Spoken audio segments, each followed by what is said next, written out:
are some of Confucius's descendants, by the way.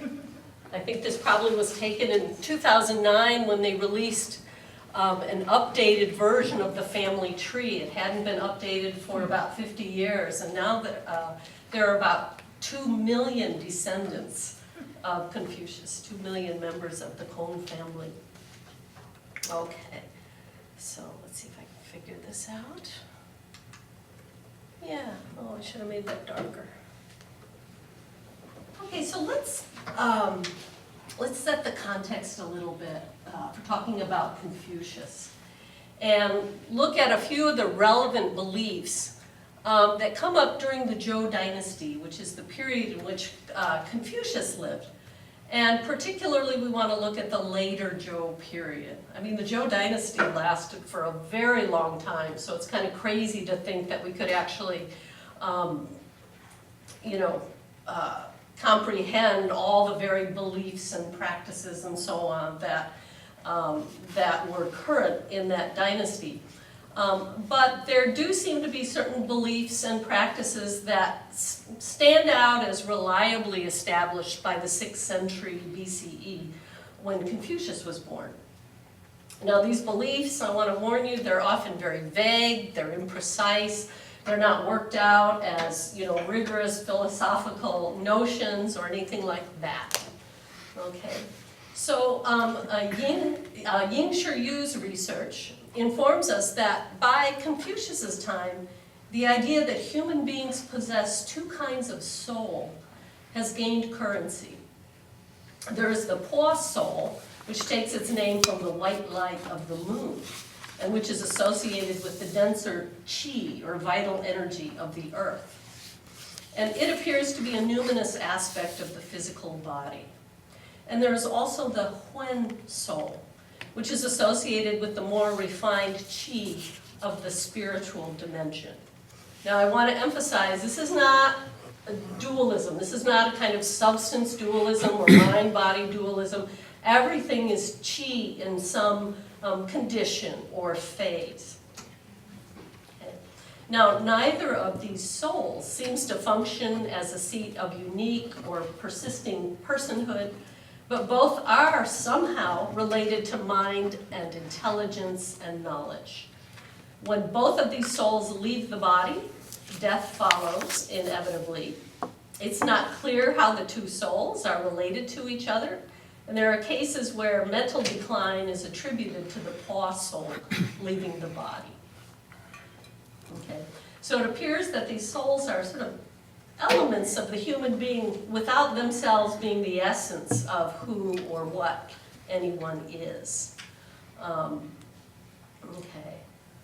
Now these souls grow stronger and last longer after death, the better physically nourished a person is in life. The Po soul is fed by food and drink, and the Huen soul is fed by qi through the breath. Should a person suffer a violent death, strong, well-nourished souls can attach themselves to human beings and cause trouble and even death for some people. That's the belief. In any case, during the Zhou period, souls are not thought to survive death indefinitely. They will eventually dissolve into primal qi and cease to be individuated. Moreover, not all souls complete the transformation to ancestral spirit, or shen, a very important post-mortem status. Conditions that appear to be factors in this process include how someone dies, the degree to which one has developed into an exemplary person, and the status of a Huen soul's wandering at death. If it stays close to the body so it can receive respect and offerings from the deceased person's descendants and have a spirit home, it will fare better than a soul that kind of wanders off and gets lost and is not in a position to be offered human respect. And those souls can become dangerous. Rituals were performed by religious professionals to call the soul back home. It's a very moving ritual that some of these, we might want to call them sort of shamanic practitioners, the rituals that they performed, they had someone dress up in the deceased person's clothes and stand on the roof and call out to that soul and say, come home, this is where you can be fed, this is where you can be honored, and so forth. So just as with Confucian humanity,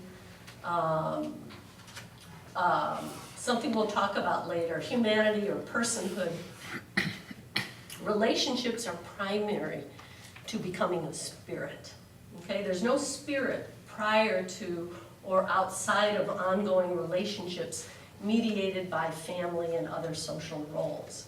To make this transformation to ancestral spirit requires relating activity. Okay. This is a screen grab of an ancestor sacrifice. And this is a really fancy one because it contains not only these beautiful bronze implements, but it's got what's considered to be the ideal blood sacrifice. It's got, a hog's head, there's an ox head, and then a sheep's head. Now, Deborah Sommer has pointed out that as with the earlier Shang culture, the Zhou people spend lots and lots of time communicating with the spirit world and nurturing the relationships that sustain ancestral spirits. Nurturing these relationships is normative. It's not an extraordinary thing.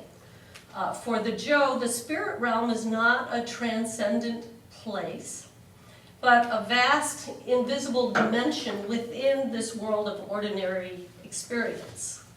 The spirits are thought to intervene in the visible realm, and they may bestow blessings or trouble, and the human realm and the spirit realm have a permeable boundary. Okay, they're not two different worlds. This is not a Platonic view. Human beings who have developed the appropriate personal qualities are able to communicate with the spirits and sometimes even see them.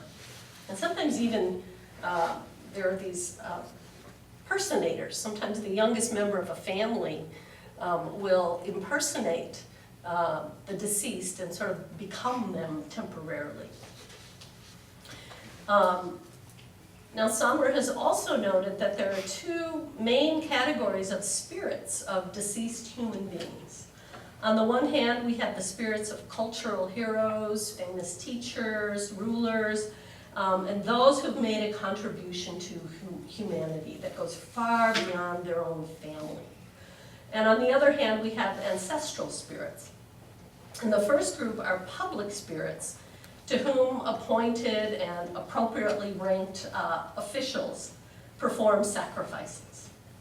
Such officials don't need to be a relative of the deceased to offer sacrifices to these public spirits. As for the ancestral spirits, it's proper for them to be given sacrificial offerings by their blood descendants alone. And ordinary people regularly sacrifice to and communicate with their own ancestors.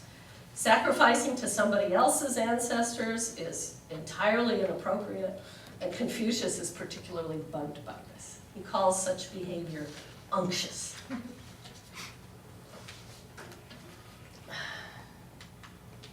Okay, there's again, that's the ideal sacrifice of the hog head, the oxen head, and the sheep head. So people sacrifice food and drink in special bronze vessels during rituals that always include music and sometimes dance. They ask for blessings and offer thanks for boons received. They communicate news and announcements. And importantly, the spirits depend upon the food sacrifices for their sustenance. I mean, sometimes they would do burnt offerings so that the spirits could consume the meat and the blood offering through the smoke. Okay. So the rites are also a context for developing family reverence and developing the kind of human virtuosity that permits one to communicate with the spirits. Okay, but what about Confucius? It's clear from the Analects that Confucius respects and participates in the sacrificial rites. And at times he comments that he cannot bear to watch when they were being done improperly. In response to the commonly expressed imperative to sacrifice as though the spirits are present, Confucius seems to think it's equally or perhaps more important for the one who sacrifices to be present. He says, if I myself do not participate in the sacrifice, it is as though I have not sacrificed at all. Indeed, an attitude of attentive reverence and consideration in all that one does is a Confucian hallmark.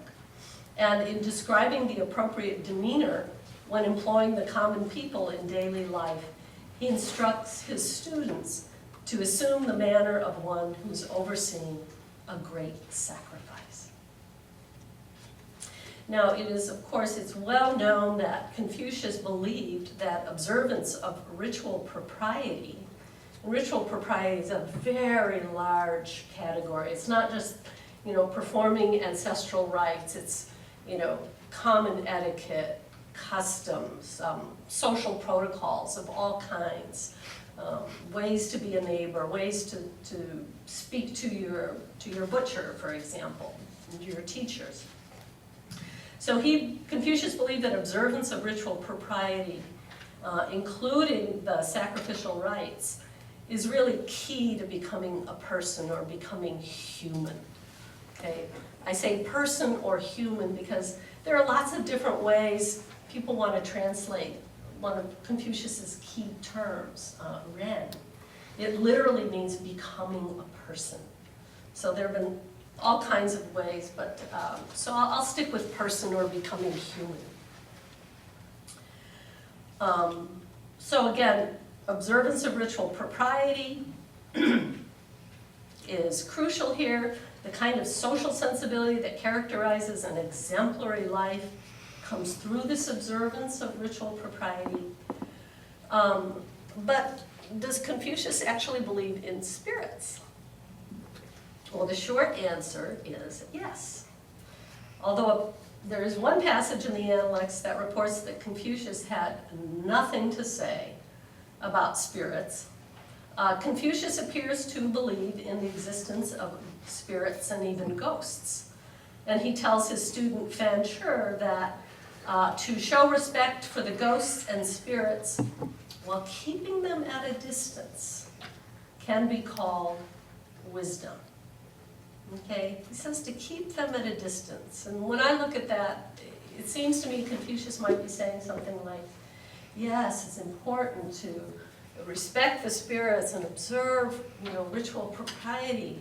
But it's really in this everyday world of messy relationships where you really learn to become human. You really achieve your personhood. Okay. Now, I happen to agree with P.J. Ivanhoe's assertion that Confucius's belief in spirits does not entail a belief in personal survival after death, and there's no evidence that such a belief plays a role in his views about how one should live one's life. Students who ask about spirits and death are redirected to their living fellows and their own development. To understand what is significant about serving the spirits and to gain insight into death, one must first develop the kind of consummate relationships that are really the stuff of an exemplary life. For example, one of Confucius's favorite students, Zulu, asked how to serve the spirits and gods. And Confucius replied, not yet being able to serve other people, how would you be able to serve the spirits? And Zulu said, may I ask about death? And Confucius replied, not yet understanding life, how could you understand death? When Confucius does show concern about death, it is when it arrives out of the natural sequence of things, such as when his beloved students, Banyo and Yan Hui, who are younger than Confucius, when they predecease him. And Confucius grieves with abandon for Yen Wei. He loved Yen Wei.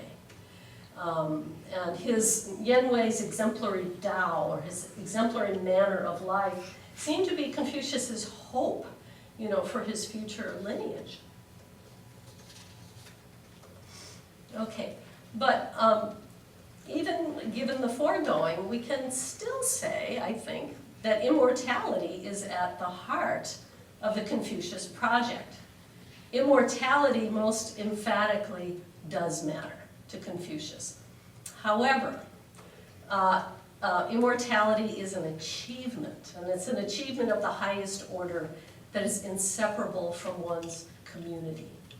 It is continuous with Confucian notions of becoming human or personhood, so we should say a little bit more about that first.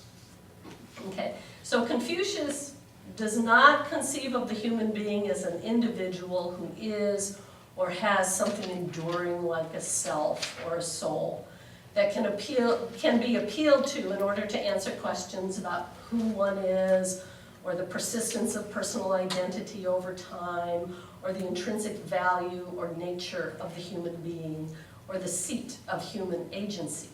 These are questions that Confucius would be particularly interested in. I mean, they come from different traditions. So he wouldn't be asking those kinds of questions or concerned with those kinds of questions. For Confucius, what is of constant concern is how the relational activity through which a unique person is ultimately focused or achieved. How is that relational activity, how's it doing? How's it faring? He has what we might call a process view of the person as ongoing, role-mediated relating. There's nothing which we might call the person first, okay, who then comes into, who then enters into relationships. That would be a very Cartesian way of looking at things. In Confucius's vision, it's the relating that comes first, and then personhood is achieved through the relationships. So again, the relating is primary, the doing of daughterly or neighborly or sisterly or studently or motherly activities. And out of that process or fluid field of activity, a distinctive member of the community is identified. We are first and foremost sons of, grandparents of, siblings of, teachers of, cousins of, friends of, citizens of, and so forth. And when these many roles that each of us plays has been specified, then we know who somebody is, okay? She's, she's so-and-so's aunt, and so-and-so's daughter, and so-and-so's friend, and so-and-so's. Then we know who somebody is. And as the roles change, we change. And to the degree to which the relationships that bear us are exemplary, we are exemplary persons. For Confucius, there can be no persons in isolation.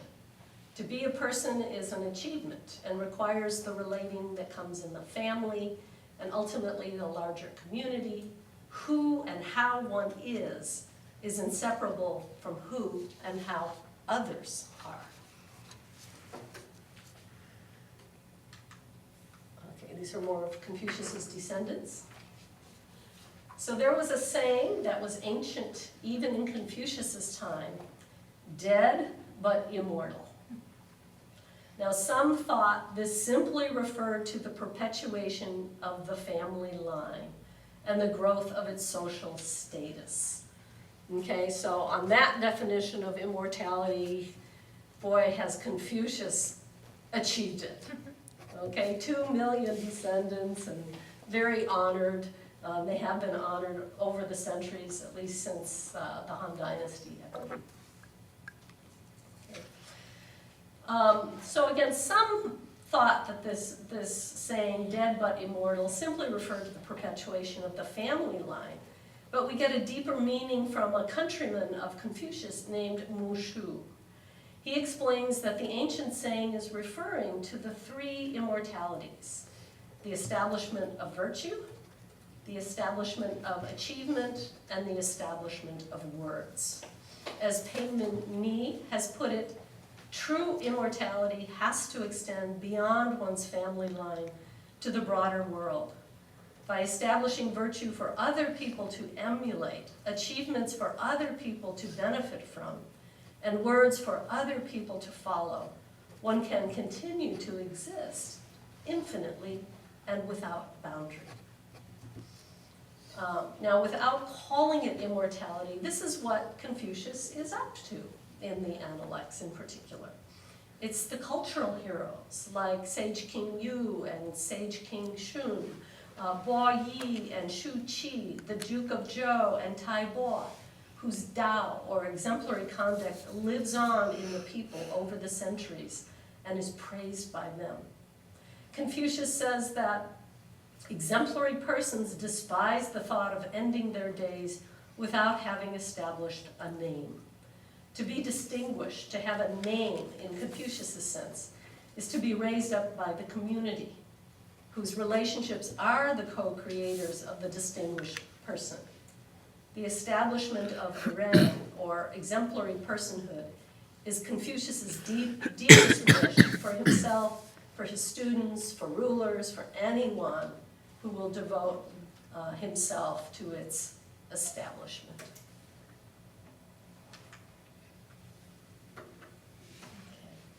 So, to summarize what this means for the topic of the session, I'd like to quote Pei-Min again. He's one of my colleagues in Asian Studies. He's at Grand Valley State, and he's just wonderful. And he writes, "A life is not limited by its narrow biological span, nor does one have to survive personal death in order to continue to exist. A life can continue to exist through its causal, processional relation with other lives, without the survival of a disembodied, imperishable substance called soul. One exists and becomes fully alive through one's causal relationships with others. The fulfillment of one's own life in the Confucian way is intrinsically related to the fulfillment of the lives of others." So this is kind of, sort of put in pictorial form, this is Confucian immortality.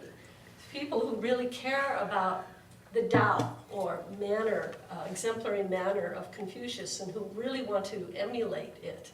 It's the establishment of institutions that honor and carry on the way or Tao of someone, Confucius in this case. And the words, here's the establishment of words. It's the Analects of Confucius. It's read by so many millions, billions really, of people, and is extraordinarily, I think, relevant and popular to this day. Okay, so there's really nothing abstract about this notion of immortality. The Tao, or way of immortality Confucius seeks, is ultimately rooted in loving family relating, which can be extended then beyond the family to the larger community and even across the cosmos. Confucius said, "If at dawn you learn of and tread the way, you can face death at dusk." Okay, I think that's a fitting ending for Confucius. That's it. I'm going to talk about something in one way much more mundane, and another way much more transcendental, because it's going to deny the transcendental. So I'm going to deal with a relatively contemporary argument about whether we should even wish to be immortal, whether it's something worth hoping for, or whether in fact it would be something quite horrible. We'll get there in a second. Two opening questions, and we don't have to answer these, but things to think about.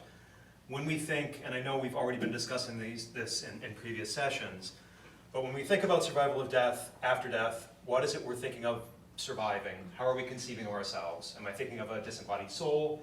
Am I thinking of a thing that is just me with the same kinds of desires and wants that I have, or something that is vastly different?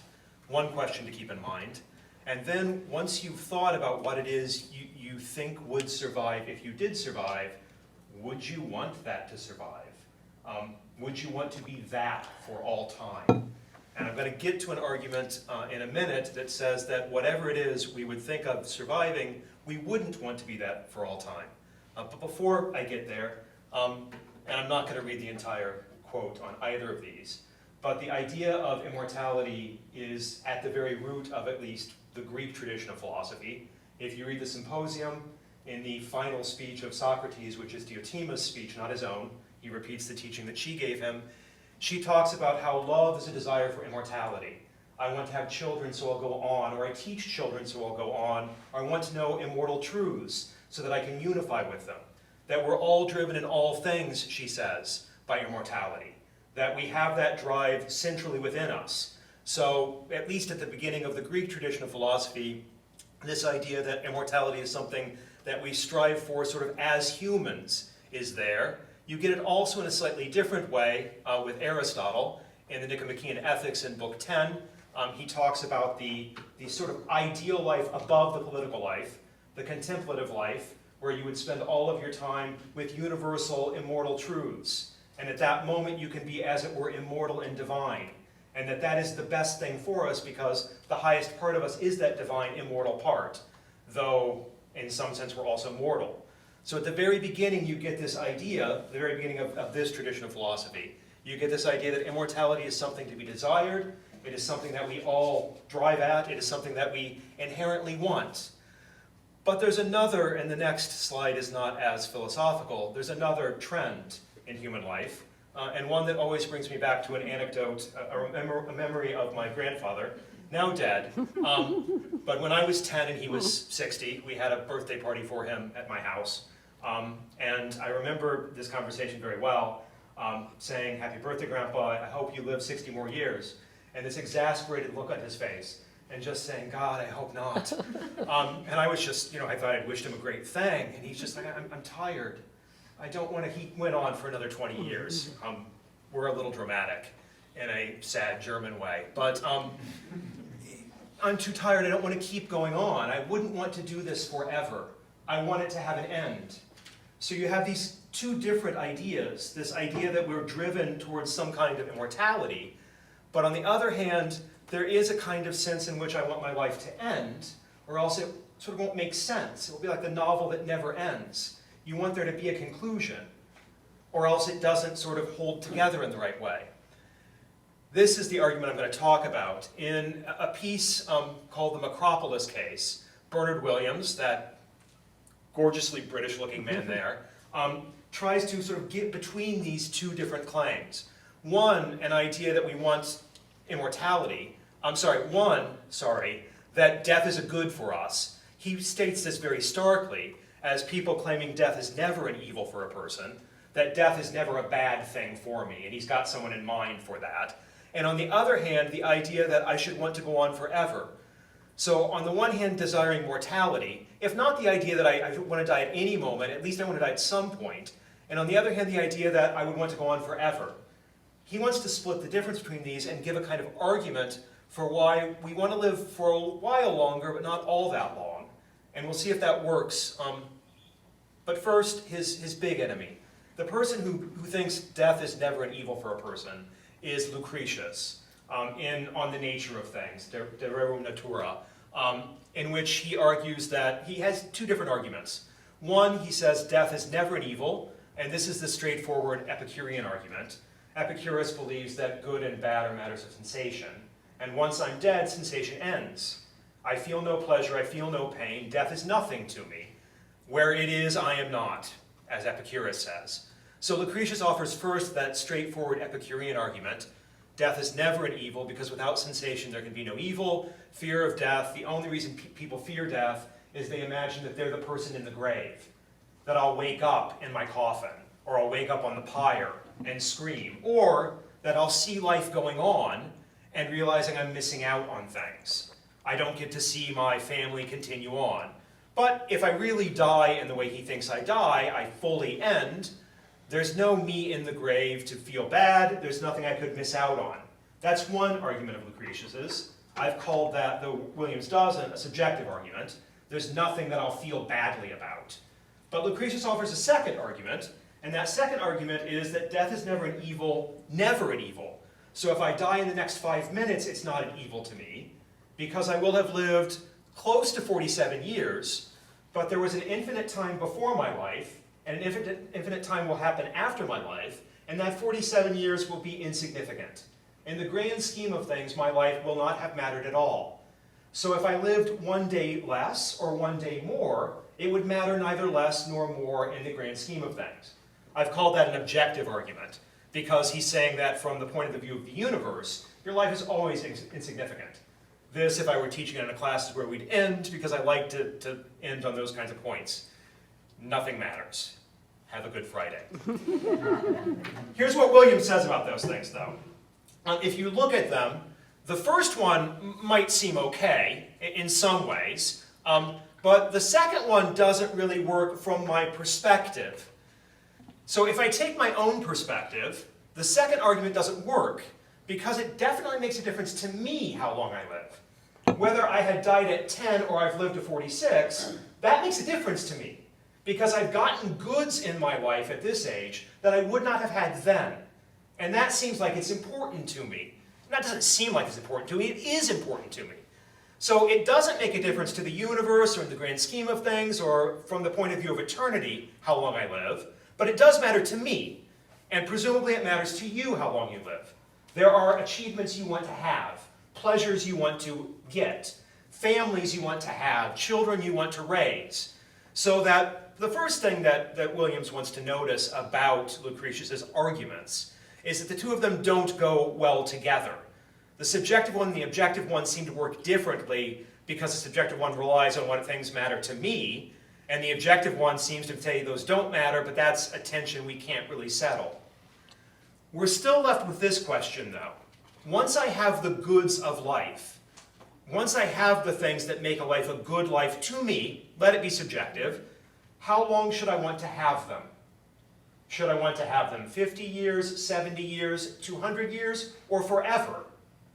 And that's the question that Williams really wants to spend some time on, because he thinks the idea of immortality is driven by the idea that there are certain goods that we want to have forever. I want to hold on to them for all of eternity, and I want never to let them go. The way he thinks about that is to use a story from the last century, or 2 centuries ago now, because it's the 21st. A story by Karl Čapek that was then made into, a year after it was written, into a slightly more famous opera by Leos Janáček called The Micropolis Case. It deals with, I'm just going to give you really quickly the outline of the story. It deals with a main character that Williams calls E.M. because she's been Emilia Marti. She's also been Eileen McGregor, and she was originally Elena Macropoulos. She's been 42 for 400 years. The story is in the short story, and by the way, Karl Čapek is more famous for his story Ruhr, which gave us the concept of the robot. That's what he's better known for. This one, he tells the story of this woman. She's been 42 for 400 years. What had happened was her father had been court physician to Rudolf II in Prague, the Holy Roman Emperor, and Rudolf had given her father a brief to develop an elixir for life, and he developed it and then didn't give it to the emperor, he gave it instead to his daughter. And she's got eternal life for as long as she wants it. She never gets ill, she can have whatever she wants to as long as she keeps taking this elixir. In the story, what has happened is there's an inheritance that's been fought over for 100 years because someone is claimed to be an illegitimate child of someone else, but they can't prove it. And she at one point says, but I can prove it. And she proves it because she's the mother, and it's the long story, because she's been around for 400 years. She solves the disputed inheritance. This is all that matters to us. She goes into the other room. She breaks the vial of the elixir and destroys the formula. So no one else can ever have this again. And in the story, the reason she does this is because she's bored. She's lived for 400 years. She's done everything she would want to do. There's nothing left for her. The mere idea of continuing doesn't have enough drive because there's nothing left for her. The way Williams puts this is, she's done everything a person with her character could enjoy doing. She's done everything she could want to do as the person she is. And so she doesn't want immortality anymore. This is her predicament. This is the way immortality has worked for her. She doesn't age, she doesn't get sick, so she's not like my grandfather, whose body was starting to ache more than it had before, who had seen a lot of things happen. It's not that she's she's not physically tired, she just is bored. And what Williams argues, and he's going to say more about this, is that even if we could live forever without the limits of my body, we would at some point come to the end of what interests us and what we care about. There's a limited number of things I care about being who I am. Now, other people might care about other things, but there's a limit to what I can care about, being who I am. So that if we lived forever, it would be inherently, necessarily boring. And the only way you could survive living forever is if you resigned yourself to the boredom. If you gave in to the ennui. This is just, I imagine myself now in a cafe in France, sitting across from Sartre, chain smoking and talking about how horrible it is, but we'll keep going on. That's what eternity would be like if we stay as we are. We would have to resign ourselves to the meaninglessness of what goes forward. This is driven, and we can ask whether these are right or not, by two conditions that Williams thinks are reasonable about the idea of personal survival. If I am going to survive, then what survives has to be recognizably me, such that I could hope for that thing to go on. That I could see it and say, yes, that's me continuing to go on. So it's got to share a bunch of characteristics with me. It's got to be like me in all sorts of ways. And it has to have aims, desires, interests that are adequately related to the ones I currently have. It's got to be a reasonable development of this thing, right here. And then his claim is, and again I'm going to say more about this, we can't conceive of any genuine survival of something that would be recognizably you, recognizably me, and that has aims that are related to the ones I currently have that would not end up in boredom. Because the aims that are related to the ones I have are necessarily limited. There are a limited number of things this thing could care about. There aren't that many things in the world as it is that we can care about. Think about all the things that entirely leave you cold. Talk to me about sports. I cannot interest myself in them. One, I can watch one football team play, and that's only because I went there, and it's not the Ohio State University. It's undergrad that I care about. And I can only watch like 5 minutes of that. I just can't make myself interested in it because there are a limited number of things that I can care about. That's his claim, that if immortality is eternal, which is what immortality means, it's got to be boring, ultimately, if I am a thing that I could recognize as being me, and if I'm not a thing that I can recognize as being me, I wouldn't care about it. If you tell me that I could develop into another kind of thing that will have other interests, cool. But that isn't me anymore, and why would I want that to happen? Asks Williams. One thing about boredom. We live in an era probably where we're more bored than at any other time in history. The fact that we have reality television should show us that. And all social media. I'm no better than anyone else here. This is not a judgment. We live in a time that is perhaps we have a lot of boredom because it's easier to get our needs met and all kinds of other reasons. But one thing about boredom while we're alive, Williams points out, is that while we're alive, boredom is often the price we pay for some other good. So you might take a course that's boring, but you need the credit to get the job you want to build the life you want. His examples are, if you're in the military, you might have to do a lot of drilling. And that will be boring. But if you don't do it, you'll die in battle. Or you might have to go on watch, and that's boring, but it has some other aim. Boredom in life is a price we pay for some other good. But in eternity, the kind of boredom he is worried about won't get us some other good. It's just the central fact about that existence. There is nothing to hope for other than more of this. And so his question is, he uses this term, what he calls categorical desire. He thinks that we have sort of two different desires that keep us living. I have a desire for more experiences, for more goods that I want. I have a desire to see my niece and nephew grow older. I have a desire to get through the end of the semester, and then the next one, and the next one, those kinds of desires. And then I have a categorical desire that we all have sort of an inherent desire to just keep going, to keep living. A kind of animal desire that we have always.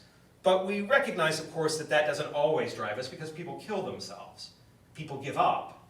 So that drive isn't always enough, and his question is the drive to keep on going enough to make an eternal life worthwhile? He answers that, he thinks, by thinking about some possibilities, some options that people have offered. So one kind of possibility is the idea of more or less reincarnation or rebirth, a series of psychologically distinct lives. But one thing to notice about that, he thinks, is that if you have a conception of rebirth or reincarnation in which you know about past lives, then you already have boredom built in, because you're going to have done the things that you're doing in this life, and it's going to seem like a pointless repetition. If you have a series of distinct lives where they're fully psychologically distinct, that is, I've lived before but I don't remember it, and I'll live again but I won't know that I lived now either, you have the problem that I shouldn't care about that future self because it's not really me. It's not recognizably me. It might have a very different life. It might have a very different set of desires.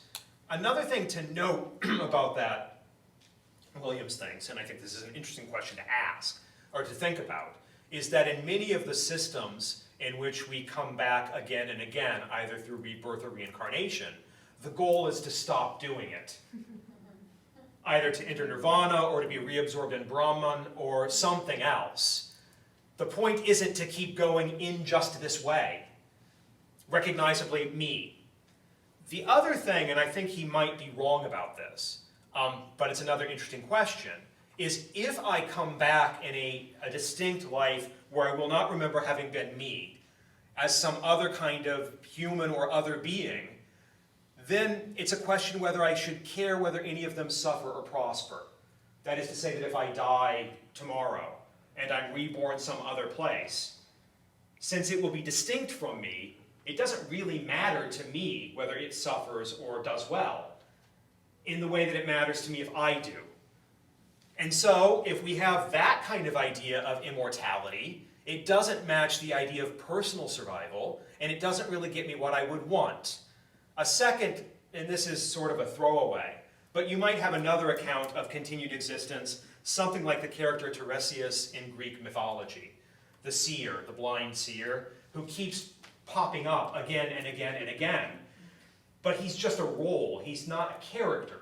He doesn't have any characteristics, he's just the guy who sees things. It's almost like an office. That's not what I want going forward. It's only a phenomenon, he says, not a true character. And then you get a third, I'm going to add a fourth one. You get sort of the philosophical account of what immortality might look like. Philosophical meaning, again, some of the Greek philosophers, where I'm totally absorbed in the good. I go to Plato's heaven, and I spend all my time with the form of the good, the form of justice, the form of beauty. Or another example he gives is Spinoza talking about an idea where I will achieve true freedom because I'll get rid of my desires, I'll get rid of my characteristics, and I can be as I really am. That might sound good to you if you're a philosopher, but who else wants to spend all of eternity contemplating the good? It's like an eternal calculus class. Does anyone want that except for a mathematician? Maybe a few people, but not most of us. So then you have to have another account of the desires and character that I currently have aren't really me. There's a real self inside that would like that. It's just not me, because I don't want that. I like other stuff, just not sports. One other possibility we might throw up there is another possibility that now people talk about. They weren't talking about at the time that Williams wrote this as much, but you have people in the trans and post-humanist schools talking about a future in which I might be able to upload my consciousness into a machine and live on forever. When that machine starts to die, it can be uploaded again and I can keep going forever. But again, that's a very different me than this one right here. It's going to not have some of my desires, and at some point, unless it changes radically, it's not going to look much like me, I think. I'm almost at my conclusion. There is this other thing, though, still in the back of our minds, he thinks. So go back for 1 second. Williams' claim then is, just as I've said it is, that the idea of immortality, whatever we're imagining, we either have to become something we're not now, or it would be eternal boredom. And so we shouldn't want it. It's not the kind of thing we should desire. And yet, there is still this drive in us, and he uses Unamuno here, a quote from Del Sentimento Trágico de la Vida. I don't want to die. No, I neither want to die, nor do I want to die. I want to live forever and ever and ever. I want this I to live, this poor I that I am, and that I feel myself to be here and now, and therefore the problem of the duration of my own soul tortures me. The two poles. I do want to go on forever, I don't want to die, and yet I can't imagine how it would be anything other than horrible to keep going forever as I currently am, as this thing. Even absent my corporeal limitations, even if I could see better and my back didn't hurt all the time and my shoulder finally started to operate correctly. Here's Williams' takeaway. Lucretius is wrong. It does matter to us when we die. We should hope not to die too early, but also not to die too late. Immortality would be too late, he thinks. Some just closing thoughts, and I know we've already been thinking about this in other presentations, but one sort of ending idea. Williams seems to be dealing with an idea of immortality which might be the kind of common idea of immortality, where what I do when I survive after death is really something like just being this thing here, that will have the same desires and wants and interests. But if we look, I think, and we'd have to do more here, if we look carefully at lots of accounts of what survival looks like, many of them probably take this into account already, that what it is to survive isn't to be very much like I currently am. You have accounts of reunification into, this is in the Upanishads, for instance. If you look at theological accounts of the resurrection, I don't look very much like this anymore. My body has changed into a celestial body. I no longer have the kind of desires that hold me down. If you look into the mystical traditions in Christianity, particularly in Eastern Orthodoxy, God became man so that we can become God. I do change rather radically. So I think Williams is correct in saying that a conception of this thing going on as it is would be almost unbearable. But I think most, at least serious thoughts about immortality have taken that into account. That whatever survives, it can't be very much like this, because this would be pretty bad. Another thing that I think is worth thinking about here too, part of his argument plays on this idea that if I change in radical ways, so if I'm resurrected but now I have a celestial body and I don't have the same, I'm not neurotic anymore. So when I survive, my obsessive compulsive disorder disappears. And so I'm not recognizably me anymore. And then I can't care about that thing because it's not me anymore. That I can't care about that seems like something that needs some argument, because clearly I can care about descendants that aren't me. It's just a different kind of caring. So that if I don't have children, but if I did have children, I would care about them even though they're different to me. I care about my niece and nephew and what happens to them, though they're separate from me. And I want them to live good lives after I'm dead, though they're not me. When we think about, if we do think about things like what to do about climate, I can't just be worried about me, because of course I'm going to be dead before it gets really bad. I'll drive even more. When we worry about the future, the same kind of thing. It seems obvious that I can care about descendants who aren't me, And so it's not clear, to me at least, that I wouldn't be able to care about descendants that weren't identifiably me. It might not be personal survival in the full-on personal way, but it still makes sense to think about them in sort of the way that in some Buddhist scripture I can care about rebirths, though they're not the same self, because it's good for suffering to be lessened. It's just a slightly less egoistic way to think about this, but I'll leave it here. I think Williams is clearly correct that if we survive just as we are, it would be unbearable. Doing this forever would be horrid. And I mean, doing this forever would be horrid, exactly as it is. So if that's what survival is, I hope not to survive. Or it's something different, and that we can hope for, but in a way that's not exactly the same as hoping for a good for me. And that's where I end.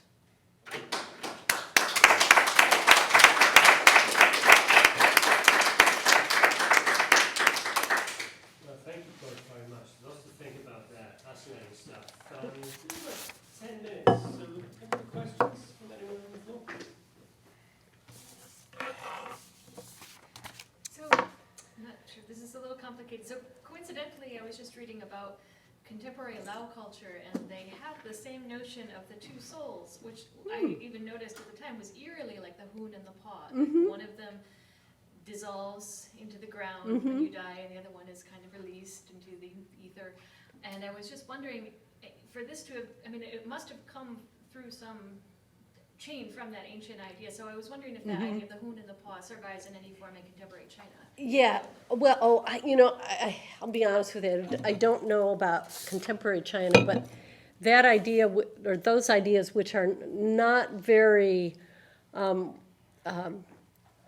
articulated, in Confucius's time and before Confucius's time, by the Han Dynasty, they start getting a little more codified.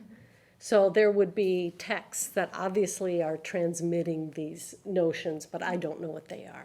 So the That's so ceremony interesting. of calling back the spirit, you're referring to ancient texts, is that right? Because they still have this ceremony in like Thailand and Laos today. Oh, how great. Yeah, that continues on. There's a wonderful article about it by a scholar at Princeton, and I could give you the reference if you're interested. It's really beautiful.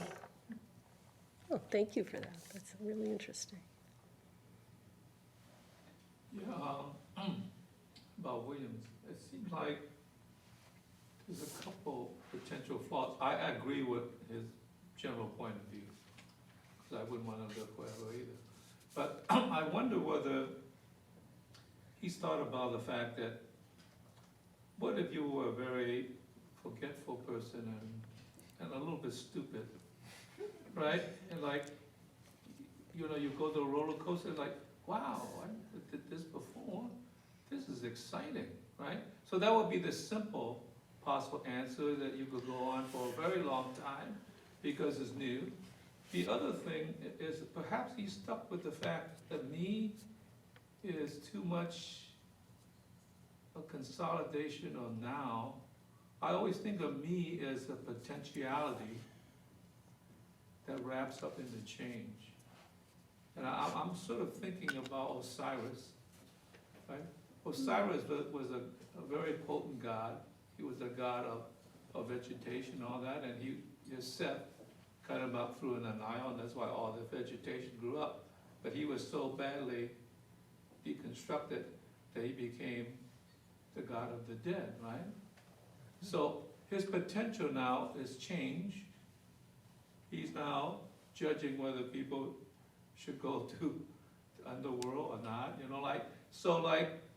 but he didn't lose his potency because he was sort of like still driven, but he's a different role now. So I'm wondering whether we should think about human beings as like beings that has potential, and once you think about potential, it could go a number of ways. Yeah. And so it's not stuck in a kind of stultifying thing that, of course, it would get boring. Yeah, so first to the first kind of, I could be forgetful and dumb, or more forgetful and dumber than I am. It makes me think of, there's a story by Voltaire about the Brahmin and I can't remember what he calls the other woman, but there's a very uneducated woman in a village in India, but she's happy. And there's a very well-educated, very resourceful and thoughtful Brahmin, and he's constantly unhappy. And the discussion goes, but would you become her if you could? Well, of course not, because and I think there's this kind of, if I could become, I think about my dogs here too. My dogs are super excited at every meal. It's the same thing they eat twice a day. They have eaten it their entire lives.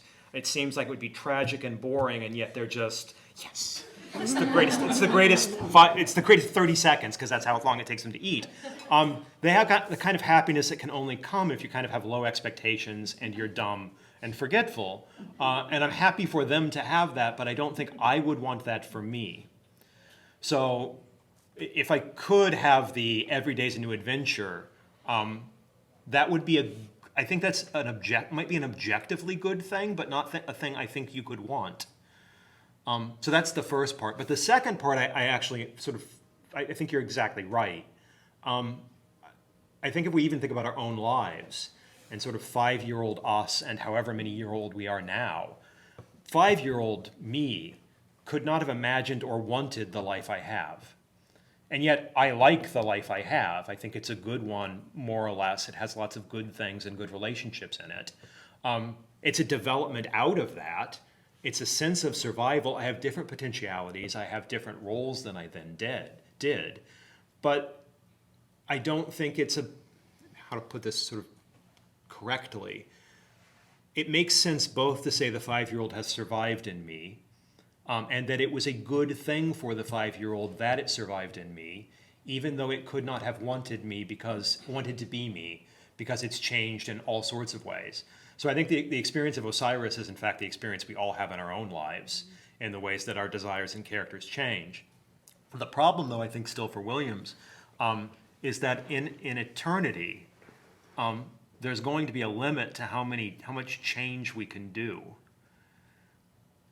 Perhaps at some point I'm going to have done everything that could be done, and then unless I can go to the forgetting it all and starting over,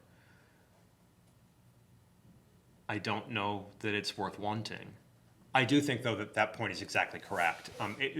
The idea that we change in ways that are unrecognizable may mean that from the perspective now it's hard to want those things or think it would be survival. Doesn't mean that from that perspective it wouldn't look like survival and a good thing that it happened.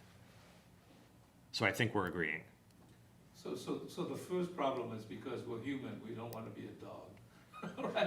I mean, it has a happy life. It has a happy dog life. Right. Yeah, but I don't think I could want that. So if you tell me, if you're God and you tell me that that's what I get, that I can be as happy as my dog, or I can go out of existence, I might flip a coin. I don't know. I mean, they are super happy, but they're not me. Yeah. Please. I have a question for Professor Howard. But first, thank you both for that talk. It was very fruitful. I was wondering, I know at the end you mentioned how other people, it seems like these traditions have thought through this personal persistence through existence. I'm wondering if because I don't know him, is he talking about existing infinitely here on Earth? No. Or is he talking about all sorts of different realms? He's even accepting the idea that it might be like surviving in the sort of Platonic way, where I'm a disembodied soul. So I won't have the limitations of a body anymore. He thinks it applies to every account of survival. Okay. If you're recognizably you, there's a limited number of you interests that match your character. And at some point we'll have run through all of them. And at that point you'll want just to stop. That's his claim. So he's not tied to a physical existence on this earth. He's just trying to work through what he thinks a common conception of what immortality would be like. The reason that I said the thing at the end about the other kinds of conceptions is, I don't know if you've ever read the Divine Comedy, Dante. Did you read all 3 parts? No one ever, did you read the Purgatorio? No one ever reads the Paradiso. There's a reason no one reads the Paradiso. It is boring. because heaven is boring. But the beings in heaven are not recognizably like beings here. They're lights that flit around and spend all of their time praising God. Dante's taking that from Aquinas. It doesn't look that great sort of from my perspective, and yet that's what the conception of the eternal the eternal meal of the Lamb is like. It's not going on in this way. It's just hard to know why I should want that for Williams, I guess. One more question left, and then.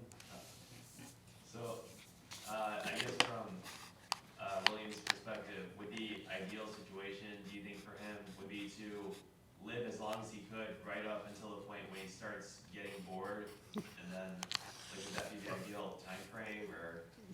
Given that we're physical, I mean, he doesn't think immortality is possible in any case. Well, he doesn't think anything anymore because he's dead. But If he could live for as long as he wanted to. so he thinks, look, it makes sense. This is, I think, his takeaway. It makes sense to keep yourself alive as long as you can, as long as your life is not one of suffering to you and it's still interesting to you. But beyond that, life is a good, but it's not always a good that can't be outweighed by other kinds of evil. That's, I think, what his conception is. So it's good to live, keep on living, but we should not, and this is something he might be concerned with were he still around, we should not aim at lives that are longer unless we can be sure that those will be lives that will be of interest to us. More life is not necessarily good. Is that an answer? Yeah. Because sometimes I talk past people and... So live as long as you can, as long as you're not bored and your body's not pulling you down. If you could keep us alive longer, if you could upload us into machines so that you could explore more things, if you're into mathematics and you want to solve more theorems, that would be good as long as you're still doing the theorem solving you want, or create more art or whatever it is. But at some point you would want, he thinks, just to be shut off. Is there just last thought from Chris? What connections do you see between what Williams is doing there, another tradition, and Freud's view on transience, that transience value is scarcity value in time? So the shorter something is, the scarcer it is, the more value we should hold it. So in fact, the lengthier we live, the less value that thing would have. Either of you, both of you. I mean, of course it would go to Freud. I don't think as far as I know there, he doesn't address anything about Freud. And I don't know that he's in agreement with Freud, except for in a sort of negative way. That the fact that something, I think he would agree that the fact that something is limited does not make it less good. So that the comment that Freud makes in that essay about it's a flower, right? The fact that it dies does not make it less beautiful. In fact, it's part of the beauty. I don't know that he necessarily thinks that I don't know, Williams at least thinks that the shortness necessarily gives it more value, but just that more length wouldn't give it. More is not always better. One day is good, but an infinite number of days is not infinitely better. I don't know with that. I think Freud is right about that, and only that. Well, thank you both very much.